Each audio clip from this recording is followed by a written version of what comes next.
Let's go, everybody. The natives are getting restless in the chat. We can't keep them waiting any longer. How are you doing, everybody? It is the LA Poker Roundup, and it is our very special one-year anniversary episode. Thank you so much, everyone who's in the chat joining us. This is great. I'm here. We're ready to party. Let's go.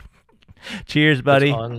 Unbelievable 1 year, buddy. I can't believe we've been doing this for a year. It's so crazy. What the heck happened to the year, man? I feel like we just started this I mean, it's been hard. It's been tiring, but I also feel like it's only been a couple months. Right. All right. So, guys, it is August 27th. Technically, I guess our official one-year anniversary would be in 3 days, but we're going to call it today, April 27th, 2024. This is episode 52. Now, we did take a few weeks off, but we did do 2 episodes a week, a couple weeks, so it just happened to work out. 52. Holy cow. And here we go. As always, I am your host, Ty Dobberton, along with my co-host, Derek Kwan. What's up, everyone? And then the most important people on the show, all of you great people in the chat. All right. So we have almost no results to share with you this week. We'll show what I was able to find, but because it's Mega Millions week, there really weren't many events wrapping up this week. So we'll zip through that, and then we will jump right into recapping this first year of the LA Poker Roundup. And as we talked about last week, we got a surprise announcement from the Commerce. A Hold'em series is coming up, and the schedule has been announced, so we're going to talk through what that schedule looks like. That's right, and it was so last minute. I really hope they still. I mean, if there aren't trophies, I might not play that many because I need to get more trophies. Oh, that's true. Yeah, I'm sure they have a bunch just sitting around in the basement though. So with a new series, that means we had to update our Player of the Year event list. I'll update you what's going to count in this new series. We got some spicy news from around the poker world, which we're going to cover. Yep, and then, as always, we'll wrap up with the weekly roundup. So I'm really excited to talk about the results that I was able to find this week. Like I said, almost nothing really to report as far as finished events go because we already talked about who won the Park West Classic, and now they're just doing day ones. But we do have congratulations to Manju Guerra, mixed game legend from around here.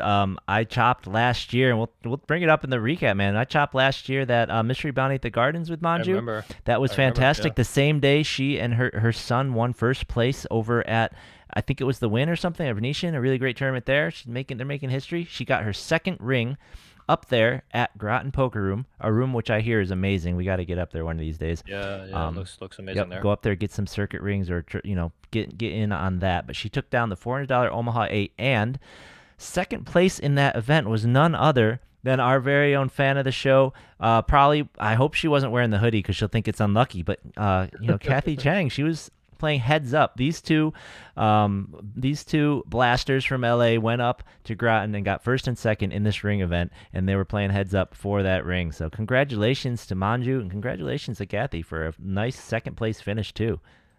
Really an unstoppable force against an immovable object. Absolutely. Heads up in a mixed game event. Yeah, I mean, we are currently trying our best to learn some of these mixed games, but I think we really ought to just, get a hold of these two.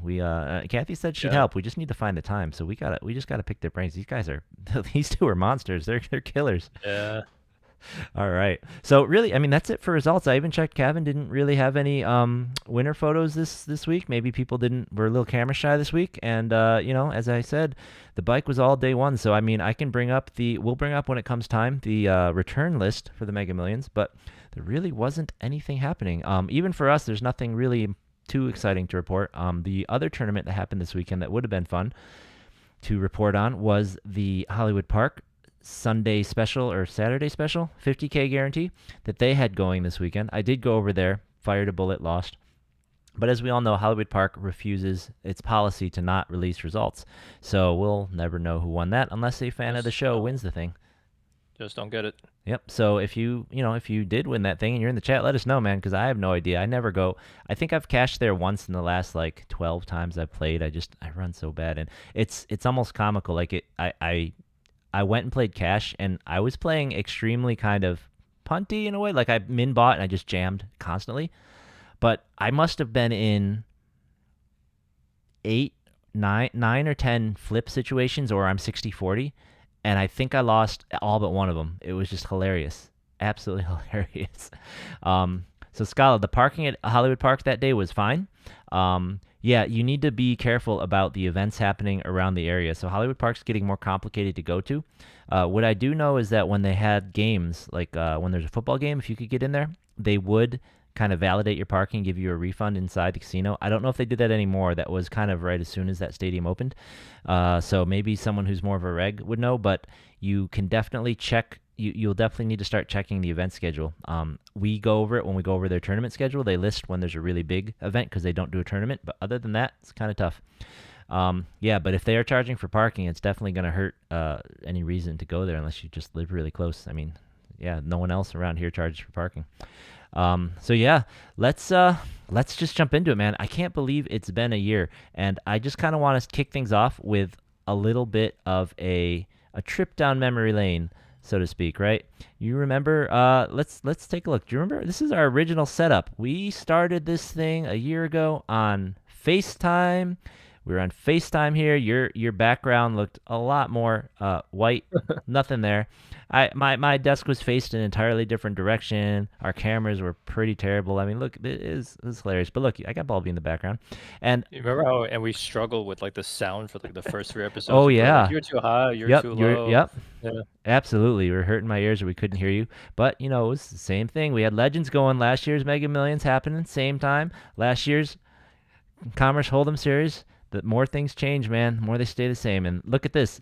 This year, hey, these guarantees actually went up. Guarantees actually went up. This year, the no limit Hold'em Big 50, its buy-in is now 300 and the guarantee is 120K. The bounty multiplier, they're doing that again. Its guarantee is 200K, I believe. We'll get to that in a minute. And they're doing a mystery bounty. That one's definitely 200K. Actually, you know what? I think the bounty multiplier is 250K. So they've upped their guarantees. Now, they did up the buy-ins on all of them because the bounty multiplier and the mystery bounty are both $600 buy-ins. So that makes sense. But at least they didn't leave the guarantees low with the upping the buy-ins. So Yeah, this is like a trip just to look at us. I still remember like how much we were struggling with the setup and with oh OBS, and I yeah. was like, I don't know, like Oh working my camera. It was crazy. Yeah. yep. I used to do the roundup here in Poker Atlas. That was fun. Oh yeah, I remember Poker Atlas Remember too. the Yeah. first roundup? It was like 40 minutes long. Right. So we've come a minute there. Okay. So since then though, I just kind of want to point out a couple. So I don't know about favorite moments, but a couple notable things, right? So immediately after starting the show, I think we had ourselves a little roundup run good, if you want to put it that way. In the very second episode, this was episode 2, and in the second episode, I made the final table of that mystery or of that bounty multiplier. Now our man Mike Danley took it down, but I got second right there. And that very same week, I believe you had your biggest score ever. I believe this is you had your biggest score ever the second week of the show online on ACR, if I recall. Oh yeah, when I took second in the high roller. Mm-hmm. That was wild, huh? Yeah. I forgot that all happened right at the beginning of the show. Yeah. So our second episode, I bounce tabled that thing. You one up me and got your highest score ever online there, and that was pretty nice. It felt like things were rolling. And you know what? I think it's been super fun to be able to kind of share our deep runs and some of our successes on the tables with all of you guys. I wish we had more for many reasons. One of just winning, and the other one for you guys, so that we could share more stories with you guys. I think you guys like some of our kind of deep run, lucky stories, bad beat stories, crazy hands. But it'd be nice. It's nice to hit more. So we had a couple good runs though this year, man. I was taking a look back through the episodes, trying to look at our records. The other fun one we had here was in November, still at Commerce. I'm glad Commerce decided to do their Hold'em series after all. Looking back on things, you and I had a lot of good runs there right here in the beginning because let's see, what was the date on this thing? Here we in this infamous one where you had that bad beat suck out on me, you actually took it down, if I recall. So this guy right here, this was what event was that? Was that their XL stack or something, or was that Yeah, I think it might have been XL stack. XL one of stack? like Yep, this- it was. one I of don't know. It the- was amazing. yeah. What did you feel about this? Was the XL stack here where you bad beat me? But we both made a really deep run in this guy. So that was week 11, man. So we were rolling in the beginning. I don't know what happened to that luck. I guess we couldn't keep it up or something. But this was nice. This was a nice couple months here. Yeah, maybe we need to revert our configurations to what we had in the very Right? beginning. Let's go back to Yeah. FaceTime. We'll start winning again. Right. That's got to be it. And um, not a little later that episode 22, I final tabled the Millie at the LAPC. That was a really awesome run, really awesome hit. I think got sixth place in that guy. And then this summer, you almost won a bracelet online while you were out in the World Series. So we had some nice runs, some LA Poker run good, I hope. And then of course, once we got the hoodies out, you final tabled with Jesse at the um, Gardens, right? And then we got Kathy out there just killing it every single event, she was just like winning everything for a month, if I recall.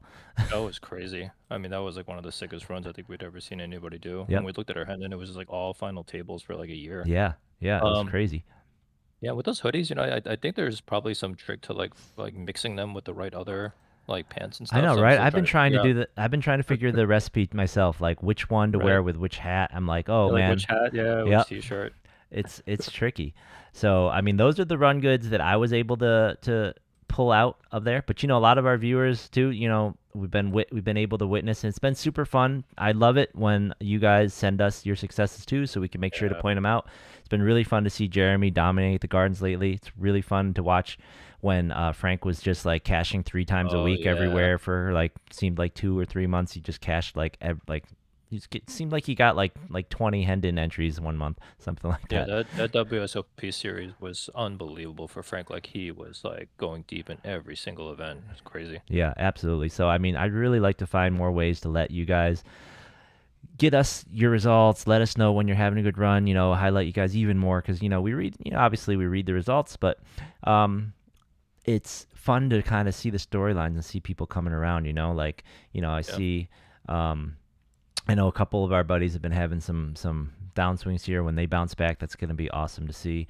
All that kind of stuff. Yeah, Uh, we love when, you guys go deep or final table or even win an event and you just come in the chat and you show up and you start chatting. We're like, oh my gosh, it's you. yeah, you're the Yeah, celebrity it's that week, man. yeah. Absolutely.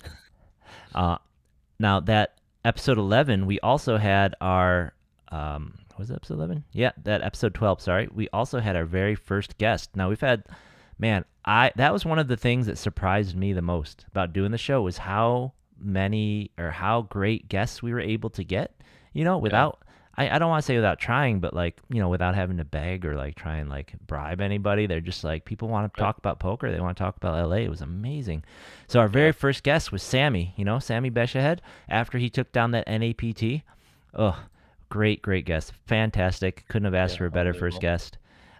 And funny note, that is the only episode we've had. No, we've had two. That was one of two episodes we've had that have been flagged for like, we're going to give you troubles with monetization Oh, because, right. yep, because we played too long of a clip of his one of his final table hands. So they're like, oh, in Europe or something, could be a problem. We're gonna flag you for that. Um, and if you remember, the other one was when I played Cavin's clip for bringing back. Right. I remember looking at your YouTube channel. I was like, why is this getting Yeah. blocked? And then you realized, yeah, it was Yep. because of that. Freaking Cavin, man. He makes I don't know who did it, if it was him or not, but he makes that post to promote bringing back Friday night tournaments, and I think he was using bringing sexy back, maybe something like that. Yeah. He Yeah. used Yeah. some Yeah. real song for the whole thing, and we played like his whole little promo. And the next thing you know, we get flagged for using a copyrighted song. It's like, hey, I was just Cavin did that. That wasn't us. Yeah, we got Scala in chat saying that, you guys got great connections. And you know what? Like, obviously, we're just friends with Sammy in the community, and I was friends with Schwan, but me and Ty didn't have like a connection with Matt Savage or Maria Ho or even like, Jack and Ty, right?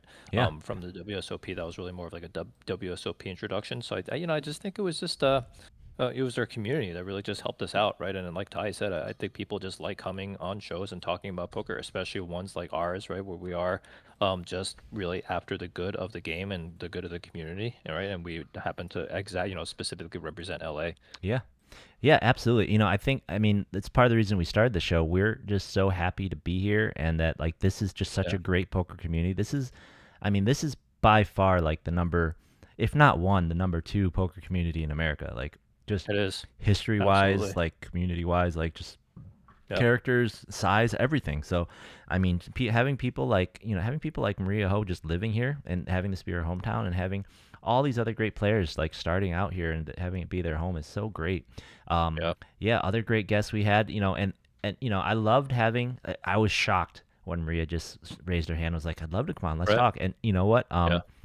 Our now official field reporter Frank, he said he was out there. I think it was Frank, right? Said he was out there playing with Maria the other week at the Mega Millions, or was it the Park West Classic?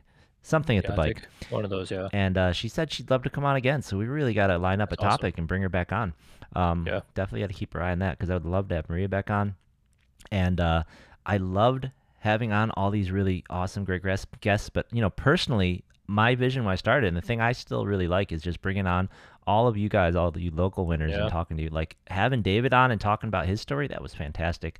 Um, Right. I'm a little nervous it's going to inspire a lot of degens that aren't quite as good as David. But you know what? It's his story is still fantastic. I mean, like Yeah. Mark's story, Yeah. so cool to hear. We had Eugene Tito on. We had Larry on. Everyone loves Larry. It's great to hear that. We had on the tournament directors on. We had Kevin on. Gonna have Kevin on again sometime this year for sure. Yeah. Once, Fausto. yep, had Fausto on. It's our second guest, and once Commerce gets their hands on a tournament director, we'll definitely get a hold of them, Yeah. talk to them. For So sure. I love being able to talk to these guys, get you guys the info, get you guys a little bit into the heads of the people you play with every week, because like the thing I love about poker, right? The thing I love about live poker and why one of the big reasons I just don't play online is because like live poker, it's social, right? Poker is it's about sitting around the table. I know you guys all know me. I'm at the table. I'm talking like crazy. I'm trying to get to know you a little bit, and for the most part, I'd say I really think that 80% of the folks out there playing are really cool people that I really want to get to know a little bit. Not like don't want to come over for barbecue, but I'd like to know a little bit about you, right? So, and I think a lot of you are the same way. So it's really cool. We can create a really great LA community, even greater than we already have, because I think there is a really good reg community here in LA, and we can get even better when we get to know each other a little bit. Everybody was really I can't say I'm surprised, but I was a little surprised, I guess, at how many people are just like, man, that interview with Eugene was so cool because Yeah. we play with him all the time. It was really cool to hear a little bit about his backstory, just to hear him, kind of be himself, right? Oh, Yeah, I think we all know each other as like these, even though we kind of joke around and stuff, but we're all just, competitors at the poker table when we see each other at the casino. And then when I really, I guess, take the time to learn about people, so it's always just great learning about people's background. There's always something surprising or fun or interesting to know about them, right? And that's why I just love having our local guests on. yeah, and hey, thank you, Queens of Poker. Another thing that was totally unintended, right, is Julie out there with her podcast, Queens of Poker. Go support, and she reminds everyone, hey, please hit that like and subscribe. We have been around a year. One of the things we need help with, and that we are going to try and come up with, is we need to find a way to get some more subscribers, get some more fresh ears on this. So we're going to be leaning on you guys. We don't have an idea yet, but hopefully we'll come up with something, or you guys will come up with something. But Julie, one of the cool things she said was that she was kind of inspired by our show to start the Queens of Poker podcast herself. So that's really awesome. Awesome. And Yeah. I go over there, I listen to the stuff they put on. They're doing great work over there. It's really awesome that it's a completely different kind of target, totally different topics and niche. So definitely want to check that out. I think her podcast is more targeted, obviously more towards women, but also more towards kind of newer players. So a slightly more entry level podcast, so to speak. So definitely hop in there. Whereas we're more like news and a little bit more grizzled veteran-y, but more focused on the news, right? And by news I mean just really more rumors. I mean, we're just sitting in the tables listening. And by grizzle veteran, he means Ms. We're both two Ms. Oh, come on. There's got to be a different word. I like to think that I make the others Ms. I'm not Ms. myself. That's true. That's true. Yeah, but speaking of that kind of stuff, the other really fun thing, right, that I wasn't sure about, I was hoping would happen, but it's really awesome that it has, is that we've been able to break so many cool stories this year, right? That's definitely one of Yeah. my other favorite thing. Like, we had such, we try to have good relationships with the folks running the tournaments at these places, and DJ used to feed us all sorts of great info. Kevin tries to give us stuff. We were hinting at and breaking the World Series circuit coming to the Commerce before anyone would believe it. I mean, Derek kind of knew, and he still wouldn't believe it. But I was a believer. I believed our sources, and I was announcing, and he was sort of announcing, and we were talking about that. I was talking shit to people about it's coming, it's coming, it's coming. We broke that, like 3 months Yeah. before they officially announced anything, I think. So Right. Right. that was And huge. even when it was happening, I was like, I can't believe that they would do this. I mean, I think that event was better than anything anybody would have anticipated. Yeah. Yeah, Yeah. having the Definitely a series of the year for us so far. fantastic stuff. And and then unfortunately with DJ leaving Commerce, we kind of were breaking that story as it was happening. And on that note, we do still check out our Twitter, check out our episode 2 episodes ago, I think. We have a link. Someone out there's got a petition going trying to give support to get DJ back at Commerce. Um, Honestly though, our intel says that Commerce is not budging on salary, which has been the big sticking point for tournament directors. I mean, like, they don't have a tournament director still. I think that it is, if they don't change their stance on how much a tournament director is worth, they're not going to get one. Because they said they're trying to be picky, trying to get a really good one. But at the same time, if you have that stance, you need to pay for a really good one, right? You can't. You know? So Yeah. you can't have both. You can't ask for, like, we need a great tournament director. Also, you need to do this for free. Obviously not for Yeah. free, but you need to do this for very little. So, And um, tournament directors remind me a lot of like product managers mhm. inside of like technology. People aren't familiar with product managers. That's actually what I do for a living. And we do so many like little things. Like the primary job that we have is like kind of market and user research and product research, and we're basically writing up the specifications for engineering to go build stuff. But then we end up doing all of these things, and if you're doing them all really well in terms of communication and coordination, right, it feels a little bit soft skilly, right? Mhm. And it's hard to articulate on a day-to-day basis. I'm doing like 10 different things on any given day across any given week, but because of my presence and just like diligence on doing things just start to sort of like run well around me. And you can always tell when there isn't a product manager there or there's a bad product manager there where things just seem to kind of be like chaotic and sort of blow up. I'm drawing that analogy to a good tournament director, right? When you look at like maybe the gold standard of a Matt Savage, and it's almost like everything always seems to be running exactly like how he wants it to run at all times. Like that's a good example of something where you get a world-class tournament director and everything seems to go really well, and then that always gets reflected in like huge, fields, and then people coming back all the time because they love that experience and they're loyal to him and they're loyal to that casino. So yes, like to your point, a tournament director is a very, very important position to invest in, right? For any card room. Yeah. Yep. And especially with the number of series that Commerce typically runs a year, like if they literally only ran the 2 circuits and they had 2 tournament series a year, and the rest of the year they didn't really want the tournament director to do much, maybe it's like being a teacher, right? You work Yeah. part of the year, not the whole year. I could see it. Right. Jeff's asking, what does a TD make? I don't really know what a TD makes overall, but I do know what was written, and this is just what was written. It's kind of hearsay, but source seems pretty confident. In that GoFundMe, no, not a GoFundMe, sorry, in that petition, kind of mentions that the Commerce seems to be offering around 75, 80K a year to be tournament director, whereas all the other positions are hourly, and you know how long we're there at the when there's a tournament running, how long everybody's there, how long the room's open, and Yep. hourly positions get overtime. So you could make, if you were making that same amount on a normal 40-hour week, but then you get overtime, you can make significant more, and you're there doing the work.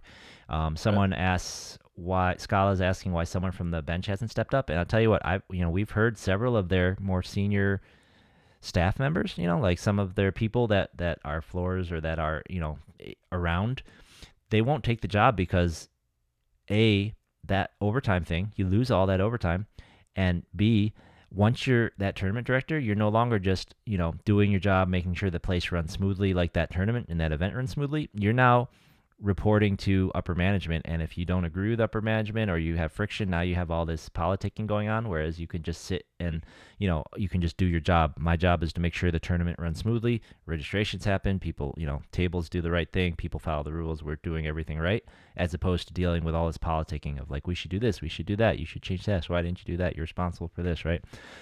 All of that with less pay, right? So I've heard from several people, they just don't, literally they refuse to do it, right? So Yeah. It's a tough spot. It's a very tough spot. Business is hard. But they said they're making this concerted effort. They have all these executives. My point would be you have all these. We met three or four people that were kind of new and that seemed to be kind of management-y, right? Why aren't one of them a tournament director if you brought them all in? And if or why didn't you just elevate DJ to one of their positions and have him keep being the tournament director, right? I don't know. Right. I don't know what they're making, but seems like they're above. Anyways, but yeah, so that was another story that we really covered hard, and being able to dig in like that's cool.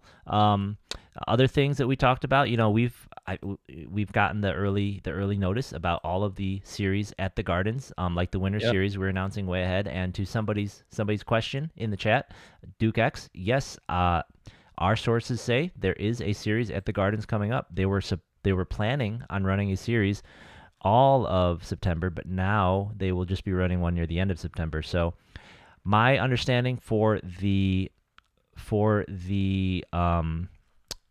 schedule in LA coming up is we've got the Commerce Hold'em series, then we'll have a series at the Gardens, and then there's Big Poker October back at the Bike, right? So then back at the Bike, Big Poker October will likely run right up until the circuit event in back at Commerce, which is November 14th, I believe. So we'll see that too.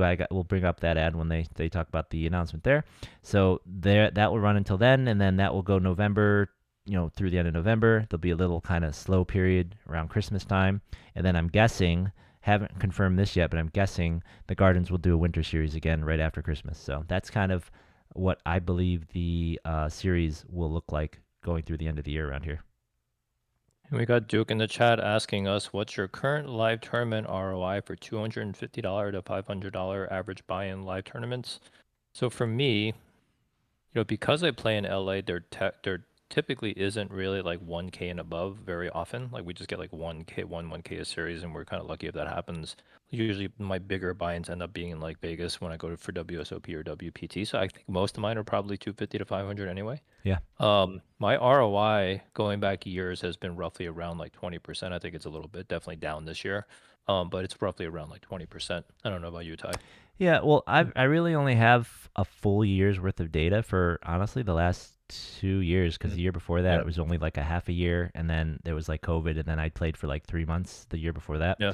So honestly, I feel like my sample size is really low, and I'm hesitant to say because I feel like it's really inflated. I got that big win at the Gardens, but I'm the same as you, as outside of the playing the main at the World Series, and last year playing the main at WPT. There's like 4 1Ks a year around LA, and the rest of our buy-ins are, because I play everything also. Like I go and play all the dailies. I'll play a 130 daily true. frequently. Yeah. So that brings my Right. ABI way down as Yeah. well. And I'm playing, and like this circuit or the series at Commerce coming up, that's 300 in the opening event. So, but yeah, like, like this year we're looking around 30% as well. Typically, so last year, like I said, last year was probably an anomaly, and the years before that, they weren't even full years. So I can't really say, but I would say that you should be able to, if you're a really good live player and you're really familiar with the pools route, like, like for instance, I wouldn't doubt if Jeremy's ROI at Gardens dailies specifically is like more like 70 to 100%. But outside of that particular structure thing, he's very comfortable with players. He knows, maybe it's probably more like 20, right? Yeah. So it's tough like that. Hey, Frank in the chat. Thank you, Frank. Thanks, Frank. Frank, And big, Jeff. big supporter from the beginning. Yeah, thanks, Frank. We couldn't have done it without you. And Jeff, we were talking about ROI and not win rate. I don't know. I actually have no idea what my win rate is, or my cash rate. I don't know. Oh, yeah. I mean, I have to go look at stats and stuff. I don't know. Yeah. I'm cashing better than the percentage, but like I play a much more. I'm gonna cash. You and I will cash less often than Frank or Jeremy in general, I think. But yeah. Yeah, we could have actually talked about our weekends where me and Ty got sat next to each other. Oh yeah, we'll get to that. We'll get to that for sure. But yeah, why don't we? It's fine. We can talk about it now. There's not much else to talk about on the weekend. So we went to the Gardens, right? I'm sorry, not the Gardens, the Bike. So I went to Hollywood Park on Friday. Saturday. Saturday, right? We planned Sunday. So yeah, I went to Hollywood Park on Saturday. Got blasted out of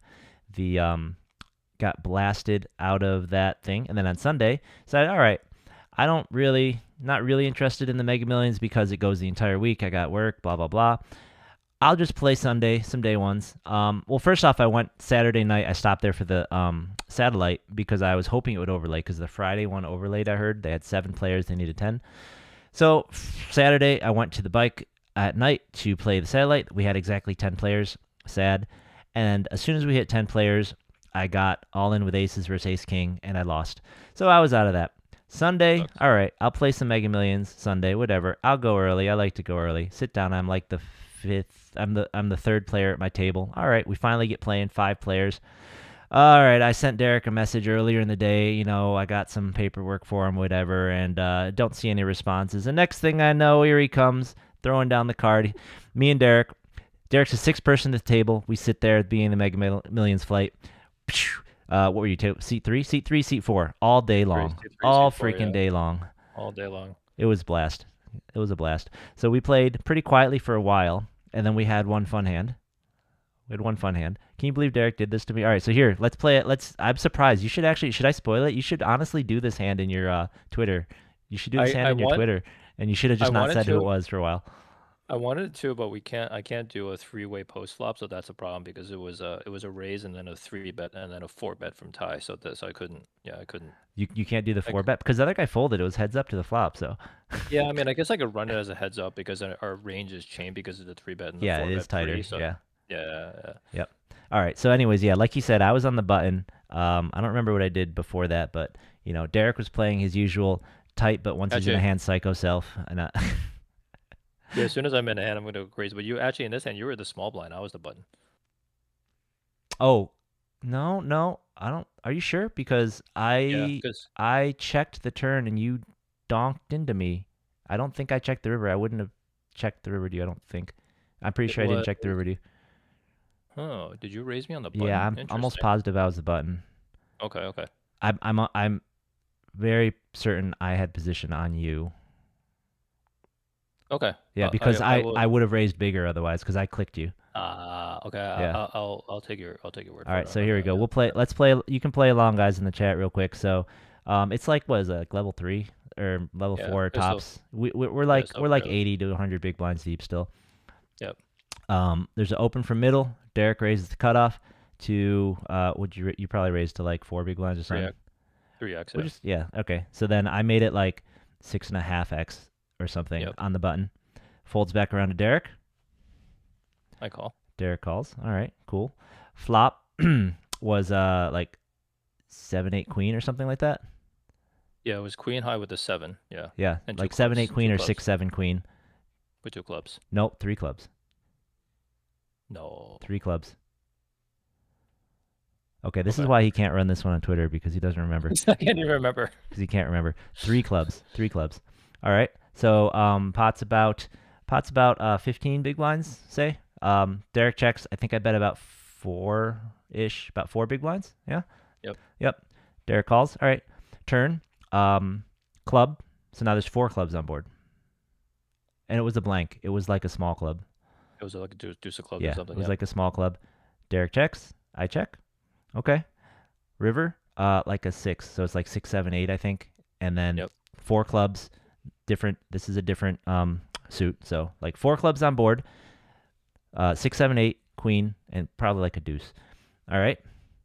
Derek doesn't even think that long. He thinks like what, like 7, 8 seconds maybe.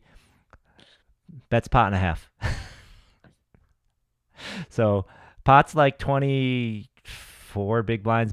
Derek bets at 30 to 35, like 35 big Yeah. blinds or something, which is basically, at this point, it's basically all in. Yep. I think I had like maybe like 8 bigs left behind me. Yeah, And that was like, I think Ty probably had like 15 or left if he had I would, called. yeah, exactly. If I call, I have 15 to 18 left after because I had you covered by a bit. All right. So none of us were drinking yet. I was drinking later in my next bullet, but okay. That's not a spoiler, by the way. All right, so guys, what the heck do we have?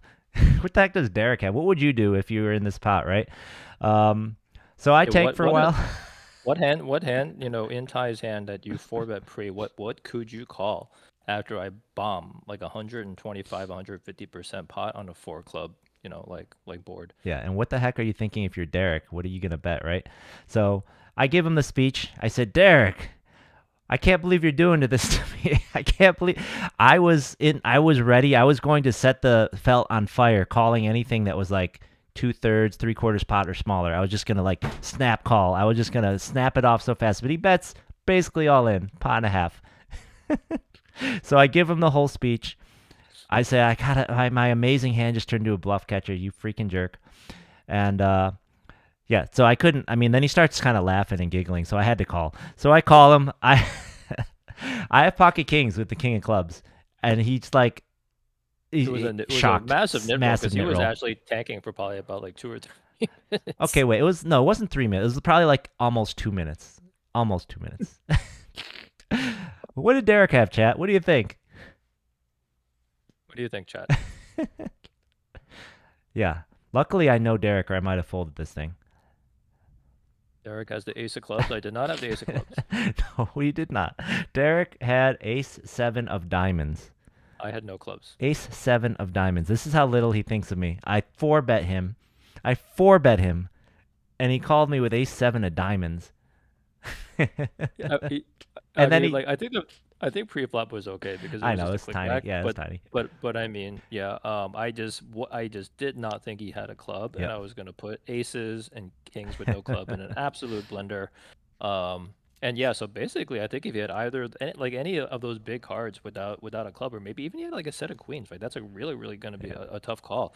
But unfortunately, he had the king of Yeah, clubs. so listen, this is the lesson to you guys. I don't usually talk strategy, but when you're playing against Derek, protect your check back range, guys. Protect your check Yeah, back range. do that because you're gonna get me to just like I bomb into you. I usually regret protecting my check back ranges against players, which is exactly what it was. So that sucked. Um, and he got to watch me kind of do my thing all day long until after. Actually, you were probably good luck for me because after you left, like I just didn't win a hand. Like I just like bled down, and I didn't bag. I was four. I soft bubbled four out of bagging, but I think Ty might have played 100% of his buttons. Like 100% of his buttons, I he would just to be either call or fair, raise. I had kings and aces twice on my buttons, so it's You like did, you did. it's But you hard to. also had 10-5. You also had like 10-5 suited. Yeah, I did, but I won that hand. You did. I won That's that what I'm hand, saying. and I It was also it was wild to watch. Ty yeah. was sitting there with piles, and people just didn't know Yep. what to do. And ace seven suited calling a four bet. Well, I opened +1 with deuce five suited and called a three bet, and I won that hand too. It was a huge hand, so it was wild. He got to, and there's a couple people like there's a guy I played with before. Every time he plays with them, he's always like I can't tell if he's trying to needle me or if he's just like trying to figure it out because he's just like my God, he's like getting a bowl of he's getting popcorn out. He's like I just want to hear it. I just want to hear what's gonna happen. I just want to. He loves seeing me talk to people while I'm playing. And it's like he thinks it's speech play, but I'm not even actively trying to get info most of the time. Like unless you just went all in, that's the only time I'm trying to get info. Every other time I'm just talking. Yeah, yeah, yeah. It was a fun, pretty wild table actually. Yeah, I we had mean, like such a great table. Yeah. yeah, very early on, I almost got bluffed off of like an overpair with pocket tens when this guy like check raised me on the Uh turn, huh. and then like the flush came in on the river, and he just like went all in. I was like, oh my gosh, but I Yep. only had like maybe like 20% pot left to call, but I still had to tank because there was like zero bluffs in his range. I ended up like calling, and I was correct. Yeah, except for But this then one. just yeah, then some bad stuff happened, but oh man, like that was I'm a t- very wild I'm table. telling you, it was that seat. It must be about that seat because later after you left, someone else took that seat and they come in with about 25K. And this was late in the day, so that was only like, like Yeah, that's like nothing. 15, 14 bigs or something. Yeah. And dude comes in, goes in orbit, doesn't play a hand. Then he opens from kind of early. Somebody flats, so I make the big three bet out of the blinds with ace queen, and he thinks for a minute, and just jams it in there. And I've, like you said, I had piles, so I'm like, oh, well, I hope we're flipping. And I call. And he's just like, nope, I just haven't gotten dealt a hand all day. And he jammed with ace seven suited. So I just couldn't lose to ace seven suited that day apparently because. And he even flopped a seven, so I felt, it's kind of like when you hit that ace and the guy still hit on you. It was kind of sad. But yeah, people were just punting until you left and I couldn't win a hand again. So no, it was really when that guy Well, who busted you showed up. He just sucked away all the luck. It was crazy. It was really now crazy. you should be happy when I'm at your table because I'm just gonna bring you good luck. Yeah, I mean, ever since that one suck out where you went on to win the tournament, I think all the rest of the times it's been pretty good. It's been pretty good. And honestly, I think most of the times it's just been you not believing me. if we ever play a hand together. I remember the first time that I distinctly remember playing with you. Oh no, the second time. The first time was when we were in a one-day commerce, and Tony Devon came by. He was like, "Oh, look at this table! Oh my goodness!" Oh, I remember that. Yeah. Yeah. But no, when we were at the Mega Millions, and we were at the table with Jesse Lonis and all those guys and Larry, and you All just right. you Yeah. just didn't believe me and just jammed on my on my Ace King with your like Ace 7 suited or something. Yeah. Yep. So it's all good. It's all good. Derek never thinks I have a hand, which is just what I want him to think. I don't think anybody has a hand. Yeah, exactly. Exactly. As long as I have one just against you, because no one else raises back, so it's fine. All right, yeah, and then so let's get back a little bit, and that's been another fun thing. Obviously, getting to know Derek more. You guys may not know this. A lot of people were really shocked about this actually when they ask. Derek and I we had zero knowledge of each other when we started the show. Yeah. Literally, Derek had started his vlog. I saw the first episode or two, and I'm like, I was thinking about starting this podcast. So I'm like, hey, Derek, you play a lot. You're doing social, you're doing some YouTube stuff. You want to do a vlog? So I pitched it to him real quick. He's like, hey, yeah, call me up. Let's do it. And that literally, that's all we knew about each other. That was the first time we exchanged contact information, and we did the vlog like 2 weeks, or that we did the first episode like 2 weeks later. Yeah. Yeah. That was literally how the podcast started. So It was actually, I think it was a Twitter message too. I think you DM me on Twitter. yeah, probably from all your hand history posts and stuff. And you know what? You can probably thank Tony a lot for just for giving you some credibility, because I didn't know, like as everyone else ever since we started the pod has said, I didn't even know Derek could talk. That's true. So the number of Yeah. people that have come up to me and said like, I've never heard his voice before your show. It's wild. Yeah, and like I've said this on many episodes before. If you ever wanted to chat at the table, I'm happy to chat with you. Like, don't think that you're bothering me or anything. I just like try to conserve energy, right? So I'm usually not going to be that chatty or talky, because by the end of the day, my brain is so shot that I am just trying to conserve my energy. But I'm down to talk with anybody who wants to talk. So don't hesitate. Yep. Yeah. No, and that's also definitely cool. I apologize if it's not the first time and I've forgotten names, but we love hearing that you're listening to the show, or that you have a suggestion, or that you loved an episode or a segment. Love it. Absolutely love it. Yep. So you mentioned this already, kind of, that we got to talk with Jack and Ty, but I think the other really cool thing was just being involved with that circuit hype train. We kind of broke it early, but the fact that we kind of got to be in there and talk to those guys, like doing an interview with the World Series, the guys who are in charge of the World Series poker, was just really cool. Even though our time was kind of short, it was really a fluffy interview, right? But it was still really cool to be able to do that. And honestly, I still am salty that Jamie Gold gave us like a 12-minute answer to my "Hi, how you doing?" question, because man. He's a talker. He is a talker. Yeah. Yeah, it was wild with Jack and Ty, because I remember I went to the press conference. I got invited to the press conference. That's right. You couldn't make it. Yep. That was another thing. That was another cool thing. Yeah, and then Nabila, who was the coordinator, actually introed me to them, and then we actually kind of sat and talked, and then we're like, hey, I have a podcast, and they decided, they agreed to come on. It was unbelievable. I think, between like, I want to say like Maria, Matt Savage, Schwan, and Jack and Ty, like it's actually incredible, the poker personalities like we've gotten on the show. And then I think for Jack and Ty, that seems pretty huge to land those two guys. Yeah, for sure. I don't know if we'll ever get anyone.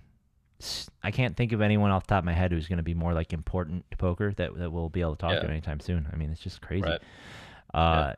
And then the other fun thing, we've managed to do a little bit of fun stuff outside of just sitting here being on the show. We got to go and we ran Commerce live at Commerce commentary.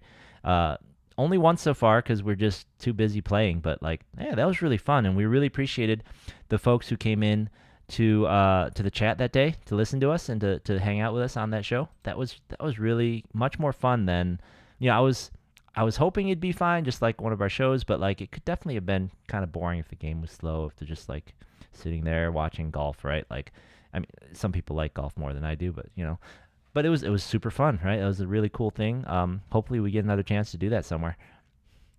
Yeah, absolutely. And unfortunately, I forgot to bring up a clip, but we had a couple good sound bites that now that we have a field reporter manning our Instagram, and some of our socials there. Maybe we could have probably coined some phrases out of that thing or something. I'm glad that we Yeah. didn't, though. I really don't need to be getting a whole bunch of what was it, some sort of yogurt or something, and some other sort of. I don't need to be getting all of that stuff, but it was neat. It was fun.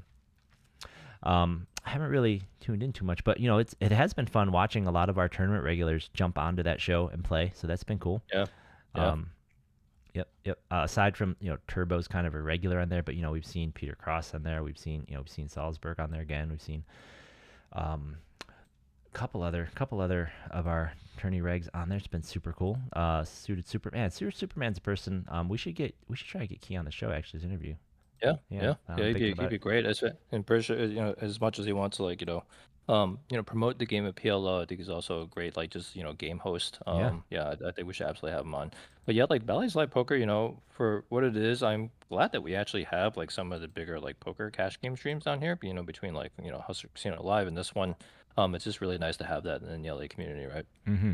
No, absolutely. So that's very cool. Very cool. Man. So, ah, that's a lot. It has been. It has been a whole year. It has been a lot. I really hope.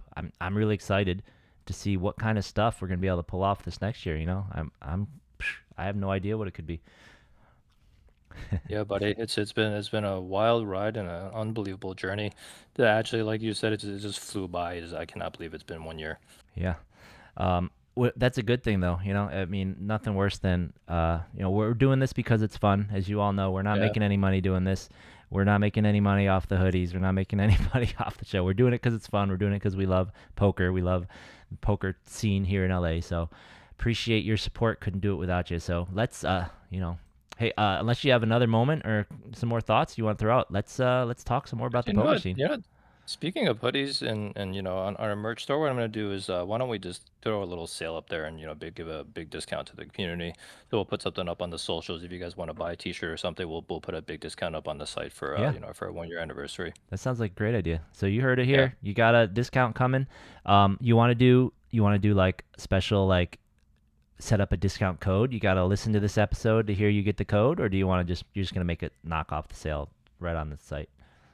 You know what? It depends on what the site will allow me to do. Because So I we'll have okay, to because I go. know you had the code. We have the code for the free shipping. So I don't know if you can add codes for Uh, random stuff. But yeah. okay, Yeah. okay. So keep an eye out to the socials. Check out the website in a day. We should have a sale up there for our 1 year anniversary. So love Yeah. it. All right. So let's talk about some LA poker, right? As we mentioned, the Commerce has stuff being announced. Let's start with they cut a cool promo video. This isn't the next thing happening, but it is a pretty cool thing, and we did get a bit of press in it. So let's go. We'll start with that.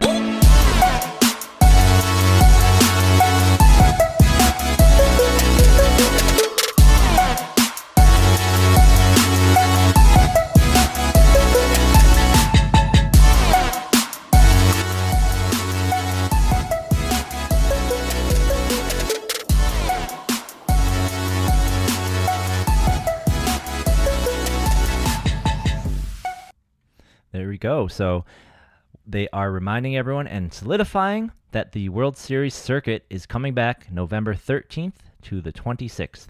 So Nice. it's going to be a short series. Doesn't look like they're going to have a lot of extra events around it. But World Series circuit, man, let's get hyped. And you know what I love is that since they scheduled it so far in advance, there's actually a chance people can travel to it. I think that's one of the big Yeah. weaknesses of the tournament series that we have around here is even though all of us locals kind of know what the schedule is, we know the rough schedule and the rough cadence of them, right? No one Yeah. from out of town knows because they don't announce the schedules till like we're about to talk about the Hold'em series schedule and it just came out last week, right? And it's going to start this coming weekend. So, I mean, how is anyone supposed to come and get excited for that kind of stuff, right? Yeah, I thought I actually maybe even I should have like saved the tweet, but I thought I read somewhere that maybe something was happening in Vegas for a circuit event, maybe like towards the end of November. So I'm not sure if they're trying to stack one right after the LA series. I'll have to keep an eye out for it, but I Okay. thought I read something like Yeah. that. Yeah. We'll have to check that out. I'm sure they're coordinating to make sure that they're not like the same day. Yeah. But all right. But more immediately, the Commerce Hold'em series will be starting on August 30th. It's starting this Friday, And the opening event looks like a pretty good one, a $300 buy-in, 120K guarantee, and you get 50,000 in starting chips, and it's a 10% cash. So let's just quick whiz through the schedule here, and then I have some thoughts and I have some things I noticed about the events themselves. So we've got this big, nice multi-day on Labor Day, so that's cool. Labor Day itself will have a $100 bounty event, $400 buy-in, 100 of it is bounty, and they'll also have a deep stack later in the day, cheap one. It starts at 6:15. So if you're there, stuff to do. On Tuesday, interestingly enough, so they're going to do some mixed games in this series. So during the weekdays, they're going to be doing various mixed games. So if you're a mixed game player, keep your eye on the schedule. I'm not going to go through them all right now. We'll cover them as they come up. But they will be doing, interestingly, a seniors event on Tuesday, and that is kind of interesting to me because on Tuesday afternoon, why it's a 50+ seniors event? I don't really get it. One, I don't know. I just don't get it. Like Tuesday afternoon, like why is it on Tuesday? It's a low attendance day anyways. Why don't you do it on a day where all those seniors would be available? Why don't you do it on a weekend? Why not do it on Labor Day? Why not do it on a Sunday, some other Sunday? But I don't know. They're doing one, and unfortunately, when I see a seniors event, I'd really like to see a ladies event on here, and I know some of the folks in the chat there. I'm sure Julie would love to see that as well, but I did not see a ladies event on the schedule, which, as we know, a lot of the casinos here in LA are reticent to do. But they did their seniors. Unbelievable. It's unbelievable. Every time they actually do have a ladies event, it's like so many people come out for it, and there's so many people I've never seen before. Mm-hmm. So Yeah, I a lot really of do new feel, players. Yeah. yeah, I really feel like they need to run more like ladies events. Just it's a little bit of like if you build it, they will come. Mm-hmm. I feel like maybe if you just run it pretty consistently, at least one every series is going to keep getting bigger and bigger, and you're going to attract like way more people. And we need more women in poker. So I yeah, agree. I mean, hope I would people, really love. yeah, yeah. Absolutely. Yeah. And then let's take a look at their kind of, so the structure of this series is every weekend there's a big multi-day event, and then every Sunday they will be doing one-day events. So to cover the one-day events, the typical pattern for those is on Sunday, on these day twos, there is a 12 o'clock $30,000 guarantee, $400 buy-in one-day event, and then at 4 p.m. there's a $10,000 guarantee, $250 buy-in event, and that's going to be on all the day twos. But for the weekends, the big multi-day events are, so that Labor Day weekend here, this is the $300 120K buy-in or guarantee. That's the 50K stack. The following weekend, it's a mystery bounty with a 200K guarantee and a $600 buy-in. That is wrapping up the weekend of the 9/8, so the weekend of September 8th. So the following week, their tournament will be the XL Bounty, which I have to think is the same as their, didn't he have a different name for it? Not XL Bounty, he called it Bounty Multiplier. So Yeah, I have to I think it's multiplier, that right? same thing, and from the structure it is. So these bounties will probably be $1,000 a piece. We'll take a look at the sheet in a second. And that is the week that wraps up the weekend of the 13th and 14th here. And then the weekend after that is their final week of the series, and that is their main event, a $1,200 buy-in that they have a 300K guarantee on. Now, for me, that's kind of a goofy guarantee, given that it's double the buy-in of this 250K guarantee that they're doing the week before. Yeah, his But guarantees are very yeah, low. yeah, it just has a weird look to it. I mean, they're going to be running 5+. I think they're running turbo day ones on the evenings of a lot of these later in the week ones. So they're going to be running Yeah, like 6 or 7 flights. I don't know. this is 300K another seems one of those. super low. Yeah, this is another one of those where they're basically. I mean, I think all their 1Ks were kind of like this, where they had started it like really early in the week, and you get like 20 or 30 runners, right? Yep. On Tuesday and Wednesday, just like the Yeah, bike had, and I it's like a little definitely bit silly. think the Tuesday is not a flight they need to have, especially if they're going to have Yeah, turbo night flights. But yeah, so yeah, and I think Converse is doing great things, but like these guarantees look like like the guarantees that they had during COVID. It seems like that low. yeah. So Now, not good. They're going back Now, that to be direction. fair, this is a historically slow tournament series for them. I think Mm. with it being fall, back to school kind of time, people on vacations or whatnot, and Yeah, kids going back to school or whatnot, I think it is typically slower. and also the post. This is Commerce's first post World Series series. However, the Park West Classic only missed by 47K. It almost got to a million with basically the same flights and the same buy-in. So, Right. Right. 300 seems pretty low, pretty low. It does. Okay, but hey, what are we gonna do? That's what we got. Hopefully, it just blows that guarantee away, and we end Yeah. up with something really nice. Let's take a quick look, though. I wanted to mention I took a look at these structures, and I just want to point out a few interesting things. So this is the structure for that Labor Day event, and it is. I didn't go back to compare it to prior ones, but the structure for day one seems honestly too slow, and then the structure for day two seems too fast. And it's probably more like right around you get close to the money. But 50K chips is a ton, right? We start 1 2. At least we do start with 1 2 2. But what I kind of want to point out is like this typical day, kind of later in the day post registration. Here it closes here. This typical. If you look here at level 10, you get into this situation where every 3 levels it gets close to starting to double, and there's a bit of a typo. So you go 16 to 3K here, 2 to 4, 3 levels here. This one's nice. They do have the 5K level, so that's nice, and I want to point that out because it's going to be missing in a second when I show you another one. But it's, I guess, for $300 with that many chips, it's not the worst. This is kind of their typical opener event, if you recall. Commerce opening events, when you get to day 2, as soon as day 2 starts, there tends to be like a 100-person or like a 70-person cash out line that you're waiting in because everyone bagged up kind of low, and the blinds are so big that everyone's just out immediately, right? And then you kind of settle back out and do a little bit of playability. So, half-hour levels, 300 buy-in, I guess it's what you can expect for $300. All right. Do want to point out they have a $2,000 double bag bonus, so that's kind of big. Don't love it, but hey, if you want to get a double bag bonus, this is close. It's 1 in 10 bag up. So the rake on this is $60, which is not terrible. It's not great. 50 would be nice. 60 is a bit high, but that means that you're only being shorted $400 off of what like a Survivor version of this would be. So it's a pretty generous double bag bonus in my mind. Yep. The thing I want to point out, though, is the following week, Mystery Bounty. So let me just do something real quick. So I have all the structure sheets up here for this event, and then just let your eyes on the blind levels as I go from this opening event and then the bounty multiplier, the XL bounty, rather, and the main event. Okay, so here's the XL bounty, here's the main event. You might notice those numbers don't change at all. So the blind levels are exactly the same for all of these events. Your starting stack's a little different, but the blind level's exact same, okay? Now, when I go to the mystery bounty, it's different. So when you go to the mystery bounty, for some reason, so mystery bounty is 30-minute levels, just like this opener. You have 40K chips instead of 50, so you have a little fewer chips. So for this one, they do not have a big blind ante for the first 3 levels. No idea why. Just makes, I don't know, that makes no sense to me. Your 10K chip difference, not really a big deal for that level. And then you suddenly have them at the 3-6. So you go from having like this, literally, I hate it when they do this. You go from 2-4, nothing, to 3-6. So imagine if you're under the gun or whatever, and instead of paying $400, now you're paying $1,200. Like, talk about a blind jump there, right? Yeah, so that's annoying. I hate that.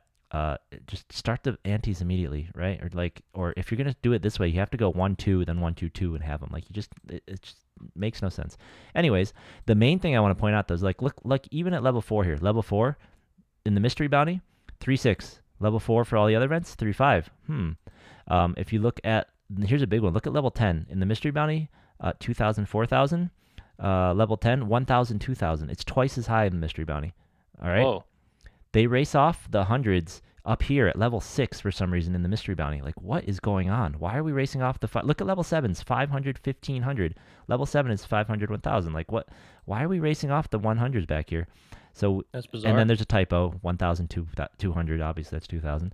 So and then if you look down here, there's no 5,000 level. So I pointed out this 5,000 level here, 25, 5,000, which is level 13 in all the other events. Level 13, and actually, if you look at the XL, level 13 is 2,000, 4,000, so it's even better, and they have a 3,000, 5,000. That's wild. I mean, bounty tournaments already play kind of fast because people are going for bounties. I don't know why you needed to turbo up this one. Right. Well, in day one, you're not going for bounty. It's the mystery bounty. Oh, this is. Oh, that's right. This is Right. only a day one. Yeah, Bounty that's starting wild, day man. two. So like if you just look though, these levels like they're skipping so many levels. So if you look Really? at if we then look at for instance down here comparing it to the XL bounty the following week, which is the same buy-in, right? You have fewer chips but it's the same buy-in. Uh, Yeah. like here level let's just say level 15 in the mystery bounty, which has 30-minute levels, is 10K, 15K. So level 15 here is 3K, 6K. Like, what are we doing? Also, the XL Yeah. bounty, 40-minute levels. Now, you start with 10,000 fewer chips, but like, wow, if this is the levels you get for 10,000 fewer chips, why do we have 40K chips in the mystery bounty? This structure is so much better in the bounty XL bounty. This structure for the Yeah. XL bounty is fantastic compared to the structure for the mystery bounty. So I don't know what's going on here. The day two of this is going to be a mess. These blind levels are wild. Like, holy cow, it's going to jump so fast. Like, how? All I can think of is this is just designed to get people out immediately. Like the way things are going to jump, you just making sure you get rebuys. But like, it just doesn't make sense because it's not consistent. Why don't you do the same in the XL bounty if you're just trying to maximize these buy-ins, right? So this structure makes no sense to me. Maybe we'll dig into it Mm. more when the week comes. But Yeah. now that I've piqued your Yeah. interest, take a look. And I know we got Jeff in the chat. Jeff, yeah, Jeff, take a look. Take a look at these. Tell us what you think too. Put it in your calculator. But the the XL is way better than the mystery. And then, the main event also fantastic. 40 minutes, same levels as the XL, which is a good structure. And then 60 minutes for the final table. So, it's going to be good there. Um, Yeah. Jeff thinks that the mega is going to miss the 2 million guarantee. So we will see about that. The megas and those tend to get people to come direct buy when they hear word of overlay, especially an event that big. So we will see what comes up there. Yeah, Yeah. we have not seen a miss on a mega in forever. I'm not even sure we've ever seen one, so I would be surprised. Yeah. Yeah. But we were But surprised the Park West Classic overlaid too. So yeah, this would probably be a good segue eventually into the poll that I ran. But when we get to that, we'll get to that. yeah, we'll be there in just a minute. So just since we just went over all of the Hold'em series, just want to point out that means that our Player of the Year has more events that will count for it. So Hendon has not pulled in the Park West Classic or the last couple events yet from the bike, so I don't have updates to the points. But we will obviously be counting events from the Hold'em series. So let me just we now have a spreadsheet. There'll be a link up on the webpage soon. We'll put it on Twitter as well. So I've listed which events are going to count for the series. So for the Commerce series, it's pretty simple to follow along with. For the Commerce series, the events that we will be counting are the multi-day all the multi-days are Hold'em events. So all the multi-day events, and then all of the Sunday events that have those 11 or is it noon? Let me bring up the calendar. All of the ones that have the 30K guarantees on them. Yeah, and those start at noon. So That seems fair. So which ones aren't we including? the ones we are not including are the ones that start after 4 p.m. 4 p.m.'s on. So those later turbo ones. And we are not including the mixed games, of course, and the weekday ones that do not have guarantees. So basically, if it starts before 3 and it has a guarantee, and it's Hold'em, we're counting it. That's basically it. But we have this list Yep. here. The easy way to think of it is just the multi days and the Sunday on noon events. Those are the ones we'll be counting from the Hold'em series. Nice. All right. So yeah, you mentioned a poll. We have that up right here.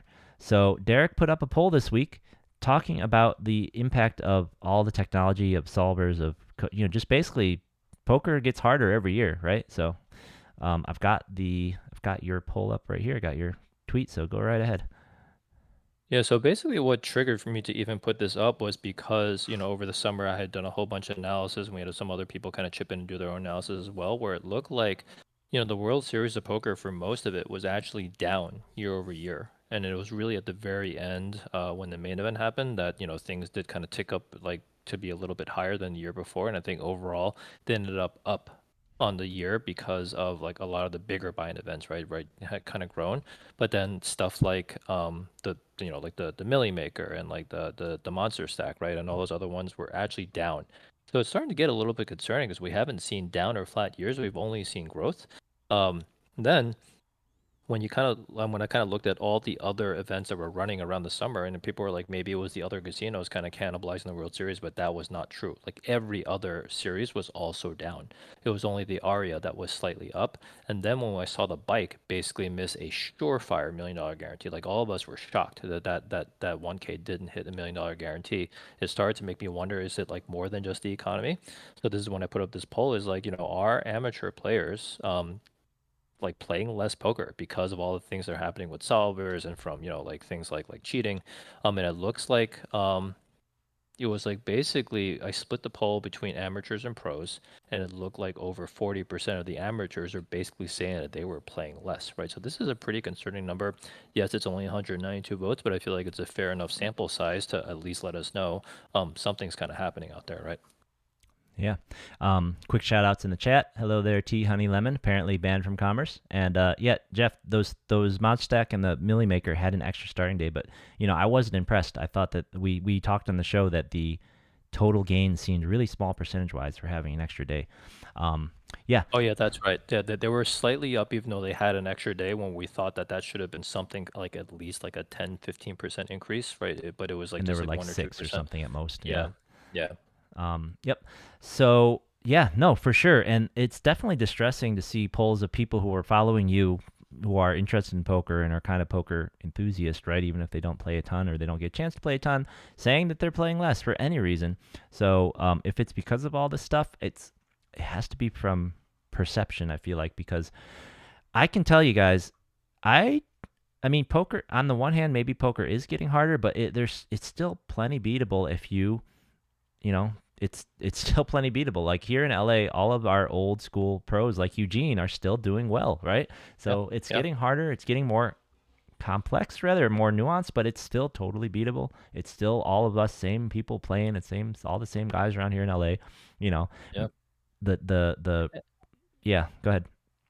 And a lot of what we talked about, even during the World Series Poker final table with the infamous, Dom on the rail with his laptop, it really is about perception. I think in reality, the solvers are probably, I mean, they're definitely helping a lot of people plug leaks, right? So I think players that were like very bad before have now become, a little bit more like neutral, but then when they're more neutral, they just sort of punt less, right? So this actually makes it a little bit harder to win chips overall. But I don't think that solvers are giving people like massive advantage, especially in very kind of exploitative and sort of wild like live games. But just the perception of it, I think, is what's like hurting, right? Like the perception of what happened in the World Series Poker Final Table is really bad, and even like everyone who thought that it was bad also all recognized that they don't think that Jonathan had that much of an edge from like getting some solver outputs on the rail in that heads up match. Mm-hmm. But the perception of it's really bad. So I think that's kind of what's happening here. And as Ty is saying, we don't. It's probably not as bad as you think, but we have to do something about the perception, right? Because people just feel like that they're being at a disadvantage. Yep. Absolutely. Yep. And yeah, Sammy, absolutely. Don't ever try to bluff me. I call every time. And hey, on that note, Sammy, man, come on. Hey, you owe me $10. I'm gonna remember that. You owe me a beer next time we're at the next time you see me down there. All right. Yeah. No. And you know what? In your chat, the other nice thing about these conversations, right, is even if people don't agree that these guys people are playing less because of that. They're like, oh, it's the economy, it's that. Everyone has some ideas, and a lot of really good suggestions get popped up. Re-entry got brought up again. That's a thing that is always a hot topic. People talking about, in that same breath, people talking about the freeze outs, right? Mark, Mr. Fiorentino brought up like, hey, maybe people should be doing more player of the series type stuff, right? Get people excited about playing in more events, Yeah. Yeah. People, lots of good ideas came up in this thread, so I really hope all the tournament directors are watching this and thinking of how they can implement some of this stuff to make their games more fun, more inviting. And, honestly, I hope other players, because some of these things were player-based, someone said, like, hey, just make sure that the table's more fun, right? Make sure that people actually want to sit at that table and and are having a good time, because, like, Rex play, by definition, for recreation, for fun. It's like I said, that's why I play. That's why I like it in person. It's more fun, man. So, And something I basically mentioned in my analysis is that, even like the World Series constantly, right? Like their interpretation of things that the TDA says always seems to lean towards like helping amateurs. And I think Matt Savage himself is like very, very adamant about like doing things that help amateurs. So just by, kind of taking your rules and setting it up in ways where amateurs don't feel like they're constantly getting punished, that in itself makes the game more inviting. That in itself takes some of the edge away from professional players. So just think about how like kind of your rule sets and your rulings on the floor can advantage like amateur players a little bit more. Yeah, absolutely. I mean, the the value of your players feeling like you're looking out for them, even if you aren't doing anything different Yep. than the next place over, can't be overstated. Right. Especially when it's literally people you're asking people to come and hang out in an environment, a social environment, sit around the table. People, you're trying like we've been pointing out, and like Julie's pointing out, you're asking women to come in an environment where if they felt advocated for and safe, they would be 10 times more likely to come for, right? And that goes for the playing environment as well as like the fairness of the playing, the leveling of the playing field, et cetera, right? So, Yep. yep. Frank, it is if you're talking about the events, that one is public, and we'll put a link up on the website soon. Derek's gonna Yep. figure that out and handle that. The webmaster. I'm the webmaster. Yep. All Mm. right. Cool. So we had there's a couple news stories around, but we really don't have much info. So I'll buzz through them real quick. The first one that was kind of making the rounds this week was that I believe was it Ludwig on Yeah. big streamer kind Yeah. of broke or started the conversation that he's done promos, he's done streams, he did stuff for ACR, and he never got paid for it. And then other streamers started coming out of the woodwork, like Botez, a number of Yeah. others, saying they didn't get paid for doing all this work for to promote ACR. Yep. So that has been a big story. There's been a lot of kind of detective work done on it, and the Only Friends podcast did a big show on it. I think it was yesterday, honestly, maybe 2 days ago, Yeah. and they actually had Phil Nagy call in. So Yep. definitely recommend if you want to hear more about it, go listen to that episode. And I listened to it, and this my interpretation and summary of it from what I've seen is that this guy here, Got Mr. ball. Ball, yep, Scott Ball, right? Yep, Scott Ball. He has a company called Endgame Talent, and there's a lot more to who Scott Ball is that you can go listen to the podcast about all sorts of high stakes poker connections or whatever, and other potentially shady things happening there. But he had this company, Endgame Talent, and their job was to basically ACR hired or worked through Endgame Talent, and Endgame Talent went and hired and got these influencers to do to do this promotion and do these jobs for them, right? So my understanding is that ACR had a deal with Endgame Talent, and then Endgame Talent had contracts or deals with all the influencers, and the influencers did their work, and Endgame Talent did not pay them. Now, the work was for ACR, so of course they would think ACR is not paying me, but really it's this company, which, to my understanding, is basically stonewalling them or whatnot, and basically saying, well, if you sue me, we're just going to go bankrupt and we'll dissolve. We have no money or we can't pay you. And I've run into this before. The one smaller company that I worked for, this little uh, virtual meeting collaboration company that I worked for in Pennsylvania, they were terribly run. They were terribly led. They were the CEO was scumbag. And at the end, all the workers were not paying. The I left the company about a year before it totally went under. But when I came back to do some consultation because they needed, basically all the developers had left almost by that except for one. And I found out, just by staying in contact a little bit with some of the guys who'd stayed, some of the other employees, that they'd been going like 3, 4, 5 months without getting paid, just kind of going on promises. And then at the very end, when the last contract didn't come through or whatever, they basically just told everyone we're closing down. You're not getting paid, Yep. and they were encouraging them to not bring lawsuits and to keep not bringing lawsuits for months and months and months throughout the thing so that they had time to sell the assets to a shell company to try and suck the last life out of that.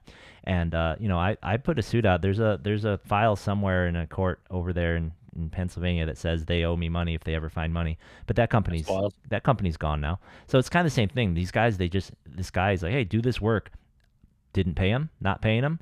You contact them. It's like, sue me. Okay, I have no money. I have Endgame talent. Endgame talent's gone. It's whatever. The sue Endgame Yeah. talent. It's over. You have no recourse, and that's what it seems like.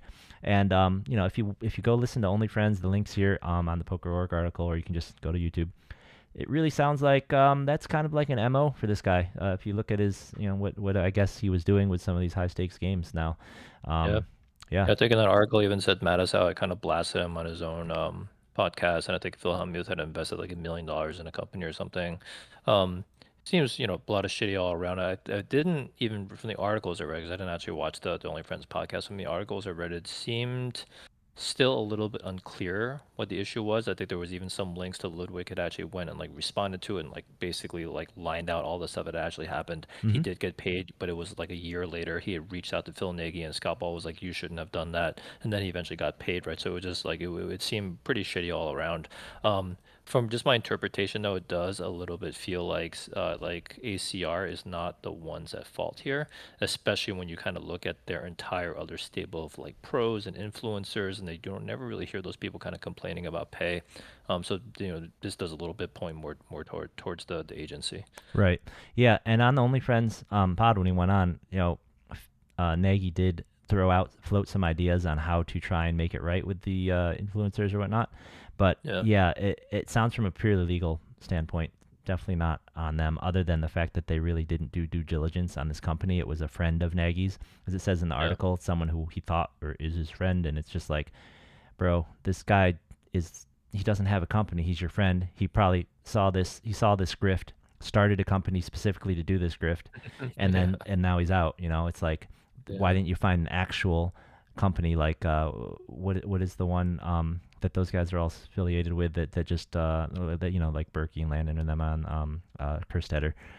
That company that represents the poker players, and they were just organizing like the Venetian game, Oh. right? Like, why Yeah. not go Yeah. through Yeah. someone like that, right? Or why not go Right. through some, I don't know, there's many existing legit companies. Why go through your Right. friend from High Stakes Poker, where it seems like no one knows anything else about him, right? That seems kind of shady. Right. It does. Anyways, so that's that story. That's kind of what's been buzzing around the poker community this week. Yeah, it's been kind of a quiet week in the tournament scene this month. There's some smaller events going on around the world, but it's kind of like a little downtime. It's like we said with the Hold'em series, it's usually a downtime. Maybe it's just kind of global downtime. Yeah. Yeah, it's nice to have a little bit of peace and quiet after the craziness of the World Series. Time to take a little bit of breath before the circuit series starts. So Yeah, yeah. it's definitely exciting to have that circuit series to look forward to. Yeah. Okay, so with that, why don't we hop on into the roundup and see what is happening on this Labor Yeah. Day holiday week? All right, so we'll start with the end of the Legends of Poker. As we said, it's really just Mega Millions happening all week. So this week we've got Mega Millions flights happening all the way until Sunday when the Mega Millions Day 2 starts. There's a Day 2 on Sunday and there's a Day 2 on Monday. I hate this. I really wish they had taken advantage of the holiday weekend to let us working folks not take as many days off, as opposed to forcing people to squeeze more Day 2s in on days they think they can get buy-ins. But whatever. That's when those are. And then they also have a 1 day on Labor Day. That's a 50K guarantee. Starts at, looks like 2 p.m. So it's a mega stack 50K guarantee for 360. So if you do not make Day 2 of if you're not playing the Mega Millions Day 2 and you do not make Day 2 of the Commerce Hold'em event, you may want to play this one. This looks like one of the bigger guarantees. Now, there actually, though, are several 50K guarantees to choose from on Monday, because the Hollywood Park will also be running a 50K guarantee that day. Now, that one starts at 10 a.m., though, so you could start this one at 10 a.m. And I'm not saying that if I don't make the Commerce Day 2, I'm going to definitely do this, but I'm definitely going to do this. Go over, play the one at Hollywood Park earlier, and if you don't make it, it's the exact same thing, 40,000 starting chips, $360 buy-in. There's an asterisk here, so we'll have to see what that means. And it starts at 10 a.m. And I don't know what the structures are because Hollywood Park never posts their structures online. That's something they need to fix. But you could play that one, bust out of it, drive over, and enter this one at 2 p.m. if things go badly there. So you get to play 2 of these in a day. If The that's day not two, enough, oh, go ahead. the day two on Commerce is on Monday. The day 2 for Commerce is on Monday, yeah, because it's Labor Day. Okay. Yep. Yeah. Okay.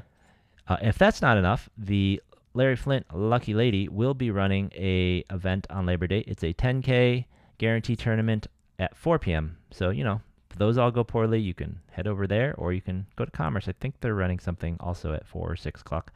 So that is what is going there. It was mentioned in the chat that Lucky Lady's going to do something here, and it looks like they will be having a September series from September 13th through the 29th. This is kind of new on their website. So here it is, guys. We'll talk about this later, but they're going to culminate in a 100K guarantee that ends on the 29th. So actually, that's going to overlap the main event.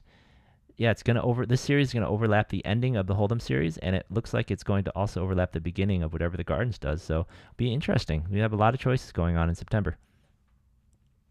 Yeah, it's nice to have that much choice over this weekend, but especially kind of cool for the people that couldn't play the mega because that's going to be the biggest event. It's going to roll all the way until like potentially Thursday. So the Commerce series, even though we don't love cannibalization, it's kind of nice to at least have another choice the weekend. Yeah, if you're like me and you did not bag the mega and you don't want to put down 3,800, I think is the buy-in. A lot of great options. So for me, my weekend is going to look like, well, I'm busy on Friday. Got some, my niece is actually coming into town. So I'm going to be playing the day ones at Commerce starting Saturday. Hopefully bag up and just play on Monday. But if I don't, then I'll go play those 50Ks. And if I do, say I bag up early, there's still the dailies at the Gardens. And there is still always the chance that I will just get too antsy and go play over at the, just buy into the mega. But I'm hoping I won't do that. And you can always just try and double bag on one of these things. If I don't bag enough chips, I can go for another one. So lots to do at this, 300, honestly, in the $300 to $400 price range this weekend. A lot of really great events coming up. Yeah, looks really good. All right. Well, it's 36? Okay. It's 36 according to Sammy. I thought they were just jacking the prices up on everything, but this one's 36. Okay, cool. Maybe it used to be 34. So, hey, guys, that is all we got for you, man. It's been a year. Thanks for joining us. Appreciate to see some new viewers in the chat. Thanks, Sammy, for hopping in here. Good to see Jeff coming back. Scala and Julie and everybody. Frank, love it. Thank you so much. We can't say how much we appreciate you all. Please, stick with us. Keep telling us what you like, what you don't like. Tell a friend. Hit subscribe. Hang out with us for another year. It's been great. Yeah, thanks, Mike. Thanks, Mark. Thanks, everyone. We couldn't have done it without you. And, we're going to have another great year with you. And, whatever you play this weekend, we hope to see you at the tables. Absolutely. See you at the tables.